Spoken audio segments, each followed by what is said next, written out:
Nie tak dawno buchnęła sensacyjna wiadomość, że ktoś obiecuje nam kredyty mieszkaniowe oprocentowaniem 0%.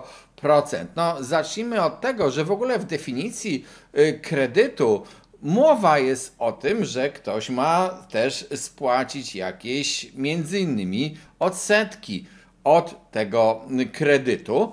No ale może można to tak nadinterpretować, że odsetki mogą być zerowe. Nie wiem, zostawiam tę dyskusję prawnikom. Nie o to tutaj chodzi, bo chodzi raczej o to, czy to jest w ogóle ekonomicznie zasadna propozycja i pytanie podstawowe, które brzmi: kto za to zapłaci? Ty zapłacisz, ja zapłacę, my wszyscy zapłacimy? No tego nie wiadomo, bo 0% to kto da bankom pieniądze? Jaki one będą miały interes w takim kredycie? No dodam też oczywiście, że jest też na stole, że tak powiem, w opracowaniu w Centrum Legislacyjnym program z bezpiecznym kredytem z oprocentowaniem 2%. Zanim przejdę do omawiania tych licytacji, ale też zanim przejdę w ogóle do omawiania tego, co faktycznie dzieje się w kredytach i co jest bardzo ważne, to zaproszę Ciebie, jeżeli interesuje Cię rynek nieruchomości, subskrybuj mój kanał. Tutaj dowiesz się o tym, co się dzieje, jakie są trendy, no i jakie nowinki, zapowiedzi, jakie są nowe prawa oraz też czasami zapowiedzi, którym nie wiem, czy warto wierzyć. Ważne jest to, że kredyty mieszkaniowe mają ogromną rolę w ogóle dla rynku nieruchomości. W 2021 roku ponad 60% zakupów, wartości zakupów na rynku zostało sfinansowanych z pieniędzy kredytowych.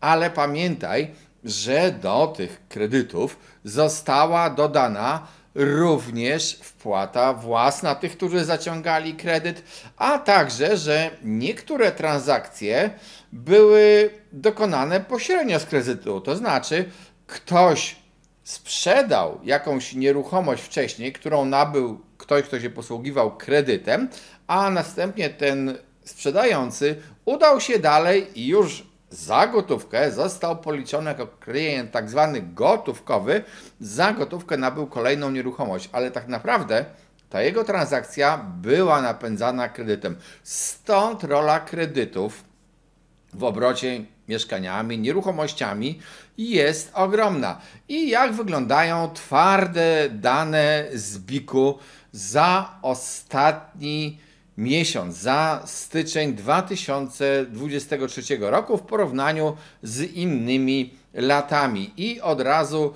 zauważ, tutaj masz taki wykres kredytów i zobacz, jaki spadek akcji kredytowej, to jest liczba kredytów. Ja tutaj specjalnie pokazuję nie wartość, tylko liczbę kredytów, jaki spadek akcji kredytowej następował. Na szczęście gdzieś tu na końcu widzimy jakieś światełko w tunelu. Po tym lądowaniu twardym mniej więcej koło sierpnia 2022 teraz można powiedzieć, troszeczkę się odbijamy, ale czy to jest naprawdę odbicie?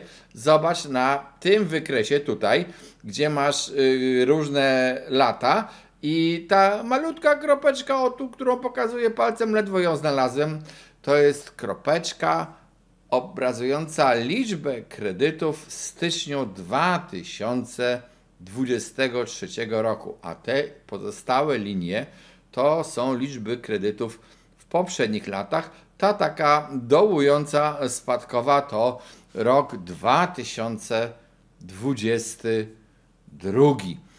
Widać jednak, że te kredyty po prostu zdołowały. Czy rynek budowlany mogą napędzić kredyty na 2% lub na 0%? No to jest pytanie i pytanie, dla kogo to jest dobre. Ta propozycja rządowa, czyli ten kredyt na 2%, to jest taka propozycja, która na razie jest ciągle w pracach rządu i nie wiadomo nawet, ile pieniędzy zostanie na ten kredyt przeznaczone i może ona zostać jeszcze zmieniona zarówno w trakcie prac rządowych, jak i później w Sejmie, no bo to musi być i w Senacie, bo to musi być stosowna ustawa. Gdyby te pieniądze wypłynęły nagle na rynek, nagle się pojawiły w dużej ilości, podkreślam w dużej ilości, to mogłyby troszeczkę zatrząść rynkiem mieszkaniowym, tym bardziej, że teraz trzeba powiedzieć, na przykład produkcja u deweloperów, ta nowa produkcja poważnie zdołowała, ponad 30% w dół, ponad 30% mniej rozpoczynanych budów, czyli mogłoby nastąpić takie wylanie łatwo dostępnych, teoretycznie tanich pieniędzy na rynek. Czy to nastąpi? Trudno powiedzieć, bo jak powiedziałem, nawet jeżeli nastąpi, to jaka będzie tego skala? Czy nasz budżet, polski budżet na to stać? Kolejna propozycja, no to jest 0% do 45 roku życia. W zasadzie jest to powtórzenie tej propozycji rządowej, to znaczy są tylko dwa hasła, 0% i do 45 roku życia. Tak jak mówi rząd, do 45 roku życia możesz dostać ten kredyt na swoje pierwsze mieszkanie, ale te 0% to jest zawsze mniej niż 2%. W sumie nie chcę być złośliwy, ale mógłbym powiedzieć, że czekam na polityka, który obieca mi kredyt z ujemnym oprocentowaniem. Wprawdzie nie będzie to zgodne z treścią artykułu 69 prawa bankowego, który mówi, że mam zwrócić pieniądze wraz z odsetkami w oznaczonym terminie. No jeżeli odsetki będą ujemne, znaczy ja będę dostawał pieniądze od banku. Ja jestem ciekaw, kto to sfinansuje. Generalnie rzecz biorąc, zapaść w kredytach, ta obecna, ten potworny spadek ilości kredytów i to takie nieśmiałe, w zasadzie to chyba ja bym chciał widzieć, że to jest jakieś takie nieśmiałe odbijanie się, wskazuje raczej na to, że na napływ pieniędzy na rynek nieruchomości, jeżeli miałyby o tym decydować tylko prawa ekonomii, no to jeszcze jakiś czas poczekamy. Na razie jest taka ostrożnościowa rekomendacja. Poza tym jest też oczekiwanie na ofertę kredytów o stałej stopie oprocentowania, to znaczy na poważną taką ofertę kredytów o stałej stopie oprocentowania, przynajmniej przez kilka lat. Na to wszystko czekamy i mam nadzieję, że to wszystko wykluje się na naszym rynku kredytowym właśnie w 2023 roku, że będziemy szli do przodu. Te pozostałe propozycje, te takie sugestie polityków, którzy licytują się, zapłacisz 2%, zapłacisz 0%, a może jeszcze minusowe procent, to już tak złośliwie troszeczkę mówię, no to są po prostu obietnice polityczne i sądzę, że żaden deweloper nie będzie dziś antycypować tych obietnic i już rozpoczynać budów tylko pod te obietnice. Sądzę, że racjonalny deweloper poczeka na to, czy te ustawy w ogóle wejdą w życie. Pożyjemy, zobaczymy, to czasami jest dobra strategia, bo byłoby głupio dzisiaj rozpocząć budowę mieszkań, licząc, że nagle zjawią się nabywcy z dostępem do tanich pieniędzy, a ich nie będzie. Z drugiej strony oczywiście taki wylew taniego pieniądza podbijać będzie ceny nieruchomości, czyli ten taki program kredyt 2% lub kredyt 0% może spowodować tylko jedno. Wy, beneficjenci, nie wiadomo w jakiej liczbie, ale jeżeli będzie was dużo tego programu, to dostaniecie pieniądze na kupno droższych mieszkań. Po prostu tak to się może skończyć.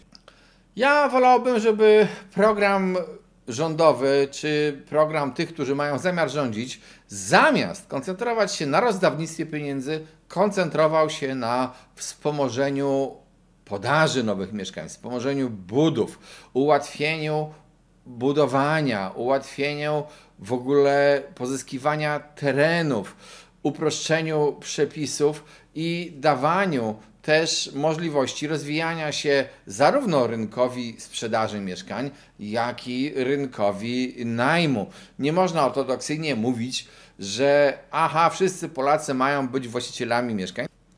To teoretycznie byłoby bardzo fajne, ale nie zawsze i nie wszędzie się sprawdza. Poza tym niektórzy naprawdę nie chcą kupować mieszkań. Po co ich uszczęśliwiać? Wprowadźmy normalne prawo najmu, zajmijmy się ustawą o ochronie praw lokatorów i może wtedy po prostu mieszkania będą bardziej dostępne.